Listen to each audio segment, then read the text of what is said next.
Hey guys, welcome to Chess Bootcamp. So I'm going to try and help you improve your chess. Today I've got an example game. It's my opponent's rated 1330s, and I think this is a really good example to work through when we're looking specifically at the move choices that you make, right? The decisions that you make about how to move. So that you can see the difference, and I really want you to get a feel for this. So let's start, we'll just go through the game fairly quickly to start with, so you can get a feel for how it flows. And then we'll go back to the beginning and work through it again, looking at those move choices, okay? So I'm starting with the white pieces, and I start with e4, we have e6, so this is the French, d4, and now c5, so this is like a Sicilian, all right? It turns into. Now, important decision. I don't want to capture towards the outside because that would leave, well, it would invite his bishop out into the board, maybe, but also he'd then have two central pawns and I'd only have one, so I don't want to do that. So what do? I block with c3. Okay, this means that if he captures with c, I recapture with c. The other thing about c3, so usually a good move to make, it blocks off the diagonal towards the king. Takes, okay? So now I have a good center.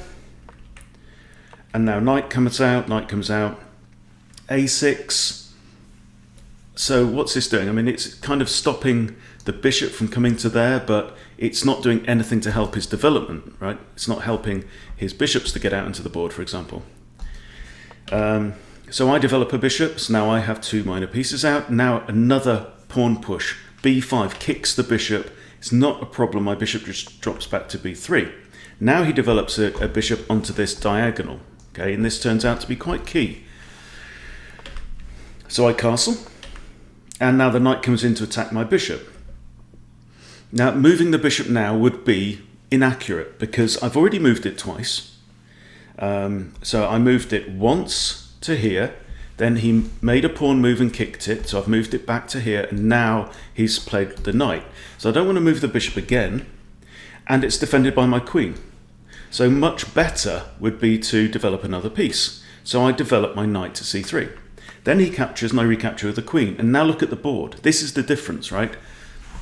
I've got a nice center, I've got two knights developed, and my queen's off the back rank. And I'm castled, okay? And look at black's position. He's not castled. He's still got two pieces in the way of the king. He's got one minor piece off the back rank, and the queen's still at home as well. Okay, so he's a long way behind in development by move 10. Now he plays d5, and I think this causes a problem for this bishop because this pawn could now block it, particularly if white plays e5, and now we have a completely gummed up center, and this bishop is now looking very stupid. So I've played that. Now he prepares to fianchetto his other bishop, but if that bishop goes there, it's going to be looking at two dark squared pawns as well. So I bring my bishop out. I have now completed development. All my minor pieces are out in the board, my queen's out in the board, my rooks are connected, and my king is castled. So everything is now done. Now this is move 12. The quickest that you can complete development is move 8. But I've done it in move 12 because I've had to move some of my pieces again. I've made an extra pawn move in the middle, but every move that I've made has been for a tactical reason. Okay, so now, although black had played g6, appearing to intend to castle, to fianchetto the bishop, with my bishop coming out here attacking the queen, he's decided to move the bishop there to block. Now, I think it would probably be better to have simply moved the queen off the back rank, because that's something you want to do anyway. So I drop my bishop back, because it's attacked twice here and only defended once. So I just drop it back. And I'm thinking about maybe bringing it round to one of these diagonals. It might be useful there. Okay, now we have another pawn move. So this is a weakening pawn move, right? He's now moved two pawns on the king side. The queen side's completely open, right? So now I decide that this knight doesn't have much future. From this square, where's it going to go? It can't go there, there, there, or there. So it's not much use. Let's maybe maneuver it round to g3, where it could help attack on the king's side. Bishop comes down with an attack. Now it's attacking this bishop, but this bishop is defended. So what do? Should I move the bishop? Or should I do something else? So I decide to bring my rook across onto the open c-file. And that makes a lot of sense. Helps me control the c-file. It stops the queen from going there or there. Stops the bishop from going there, right? It's controlling more of the board. Here, my rook is only controlling these squares here.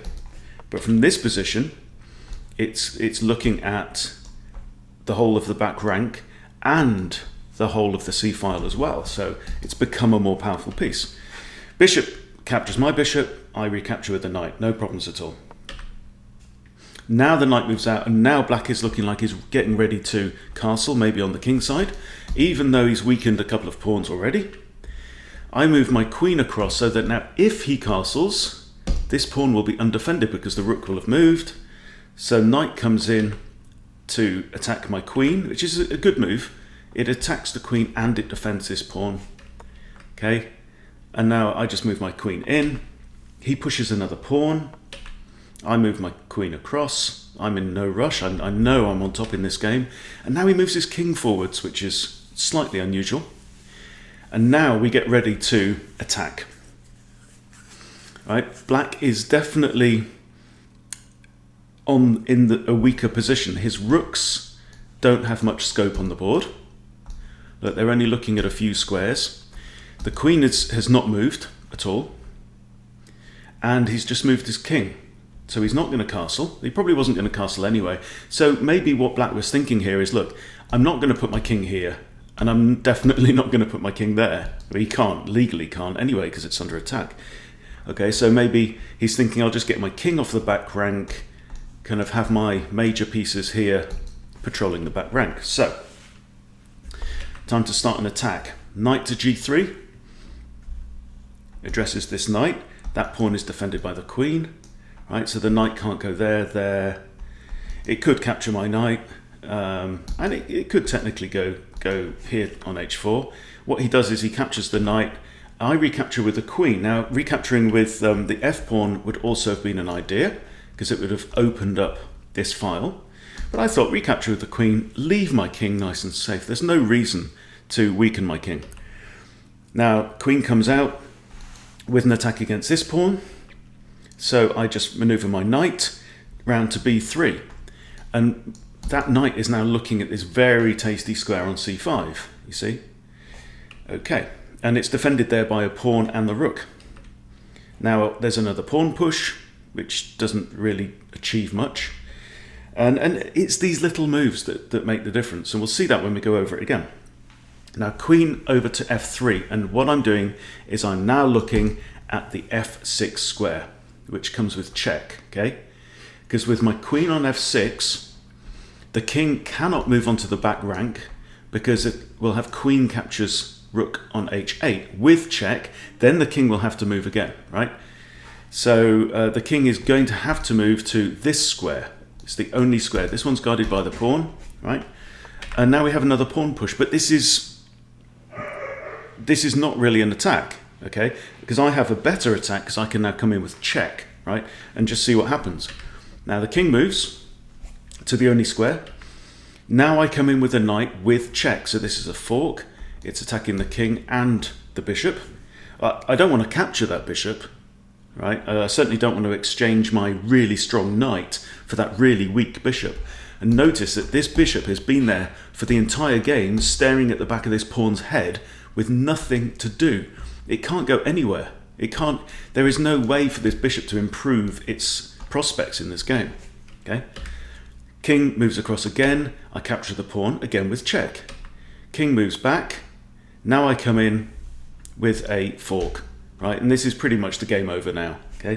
So from here, I'd already highlighted that square when I was playing. I said, the king cannot go there because of the fork. I spotted the fork. Seems like black didn't. So black could have gone to any of these squares, realistically. But I guess he was just thinking, I need to get to safety, I'm in big trouble. Goes there, fork, loses the queen, doesn't recapture the knight straight away, which again was an error. Okay, because I can now capture the pawn on e6 and defend the knight from the king. So that was just a simple error of judgment. Okay, rook comes across, I grab a pawn, still defending the knight, pawn is pushed, rook comes back, sorry, knight comes back, so I'm looking at maybe getting it safe on here or on here. So I'm attacking the rook, and now I come in. So the rook hits my queen. Now the queen comes in. Now this is a forced checkmate. Okay, the knight here. I think, is this called Anastasia's mate? It might be. But with the knight there, it's covering these escape squares. Okay, so now the king only has one square to go to. Queen now comes to a5, and the king cannot go here. The king has no spaces to move to. The only legal move would be bishop to a6, then queen takes a6, and that's checkmate. Okay, so my opponent resigns at this point. So let's just go over it again. I really want you to get a feel for the flow of the game, and in particular how these small move choices affect the way that the game evolves. So e4, e6, the French, d4, and now this kind of Sicilian and Franco-Sicilian. I defend, we exchange in the middle. Okay, so far so good. And knight comes out, knight comes out. Now a pawn push. Now this is an inaccuracy in my book, because he's not finished development. Why is he defending against that move with bishop to b5? Bishop to b5 is not a threat. Right? I'm not going to develop my bishop and then capture a knight, allowing him to capture with his pawn towards the center and restore his missing c-pawn.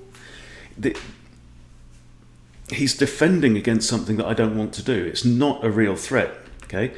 Now, so my bishop comes out to here, and now look, my king is ready to castle, because on my previous moves, I moved 1, and now 2. I've removed my king's knight and my king's bishop. Okay, so I'm getting ready to castle quickly. And as we know, black never gets to castle in this game. So here he's just prodding my bishop, he's just poking it. And it's like, well, you can do that if you want. But again, I think these pawn moves have not done black any favours at this time. So now he moves his bishop to here, and as we know, this bishop spends the entire game stuck on that square. Okay, so now I castle, now my king is safe. I've got one rook that's nearer the centre and nearer getting involved in the game. Knight moves another time. Right, so this piece has already been developed once to a good square, and now it's going to a worse square so that it can attack my bishop, which is not even a major threat because it's looking at this light squared pawn chain, right? So I ignore the threat, knight comes out, and now this knight has now moved once, twice, 3 times to capture the bishop, and now, poof, it's gone. Right, so all of that development, those 3 moves that knight has made, have gone. Right, the development has been eradicated. It's been erased from the game. So now I have 1, 2 minor pieces and my queen out against just the bishop. Small choices. Now this, I think, was also not great. It doesn't do this bishop any favours, and it allows me to block off the centre with e5. And now we have another pawn push. So this again, I found a little bit baffling, right? So, you know, I do have a nice dark squared bishop. It could come to here, could come to here. So in the end, I decide to drop it in there with an attack against the queen. This is a forcing move. Black has to do something to respond. And it does it with developing a piece, which is not bad. So I'm not going to capture that bishop and allow him to bring his knight out and then maybe castle. That is not in my interests. He's already weakened this pawn, so I figure let's leave it. Okay, so we come back. My bishop comes back now to a useful square where it can be deployed on either side of the board. Another pawn push. Why? So now I'm going to reposition my knight, put it somewhere more useful. Now the bishop comes round, and I can ignore that threat because my piece is defended. Okay, so I improve my rook, bishop takes, bang. Okay, and now look, same kind of situation. I've got two minor pieces, I've got a castle king, I've got my rooks towards the center, my queen's off the back rank. I am complete in my development, and black has made so many little pawn pushes. Look at all these. He's only got one solitary pawn now there still on the its starting square. I've got 5 still on the starting square. And that's the difference. That's what these little choices mean. Now the knight comes out, so now maybe he's thinking about castling. So I bring my queen across to prevent him from castling, because now that pawn would fall. Now we have some dancing around and more pawn pushes, and now he decides, well, my castling is, I've missed the boat for castling on the king side, so I'm just going to try and solidify my king in the center. But he doesn't have time to defend properly now because we swap off knights, and now I'm looking at coming in, and now I've got an attack. Okay, thanks to this nice pawn here, I've got a really good square on f6. He starts to attack my knight, I'm not concerned. Okay, you can see how his attacks have just glanced off, right? And now knight comes in with the check, another check with a fork, wins the queen, and just, the game is over very quickly from that point. So are you getting this sense of how important these opening moves are, and how you want to achieve positive forward motion with your opening moves in particular? And that's why they say don't make unnecessary pawn moves. Don't move a piece that's already developed a second time unless you absolutely have to, right? Very small differences add up to make a very crushing win in 33 moves at the end of this. So I hope that's been useful for you. If you want to go out and beat 1300 rated players with ease, that's how to do it, right? Don't take these opening moves of the game lightly, because it really, really does set the stage for the whole rest of the game. Okay, thank you for watching. If you haven't subscribed, please do. Otherwise, see you soon. Bye.